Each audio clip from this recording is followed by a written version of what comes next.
Turkey votes in parliamentary election, seen as crucial referendum on Erdogan. In a stunning rebuke of President Recep Tayyip Erdogan's ambitions to expand his powers, Turkish voters stripped his party of its simple majority in parliament. Preliminary election results showed Sunday. With 99.9% of the vote counted, Erdogan's ruling Justice and Development Party, the AKP, had the support of around 41% of voters, state-run TRT television said. According to projections, that would give it some 258 seats, 18 below the minimum needed to keep its majority. The unexpected setback for AKP likely puts an end, for the time being, to Erdogan's hopes of passing constitutional changes that would have greatly boosted the powers of his office. Instead, he faces struggles to retain his preeminent place in Turkish politics without the obvious levers to steer the government through his party in parliament.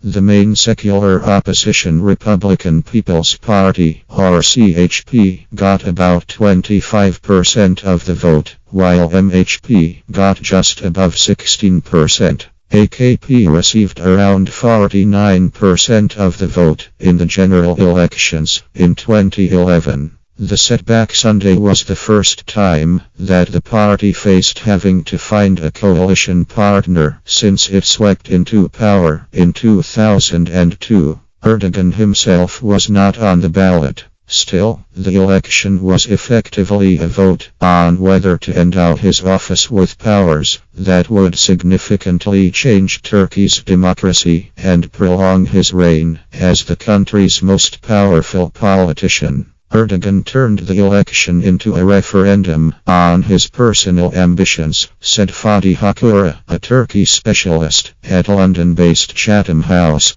These elections have put his plans on the back burner for a very long time. The party appeared to suffer from a sputtering economy and frustrations with the peace process to end decades of fighting with Kurdish insurgents. HDP's apparent leap above the 10% threshold would vault it into a significant position in parliament. It seemed to have made considerable gains in southeast Turkey, suggesting that religious Kurds had turned away from AKP in favor of HDP. AKP also appeared to have lost votes in Sanliurfa and Gaziantep, where there are large numbers of Syrian refugees. The vote came amid high tensions after bombings Friday during a HDP rally killed 2 people and wounded scholars. On Sunday, Davutoglu said a suspect had been detained in the case, but provided no other details. HDP leader Selahattin Demirtas called his party's ability to cross the threshold a fabulous victory for peace and freedoms that came despite the attack on his party and fierce campaigning by Erdogan.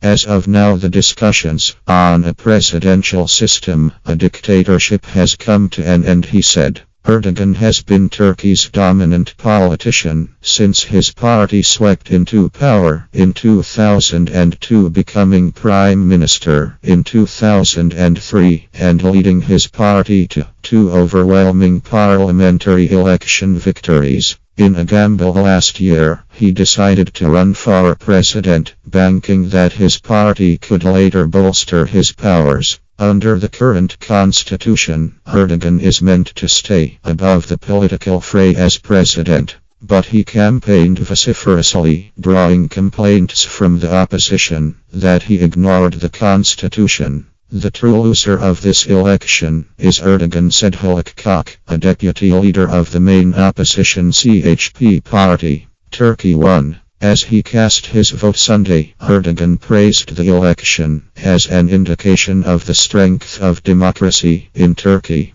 This strong democracy will be confirmed with the will of our people and extend the trust we have in our future, Erdogan said. After the final official results are confirmed, there is a 45-day period in which a new government needs to be formed or new elections are called.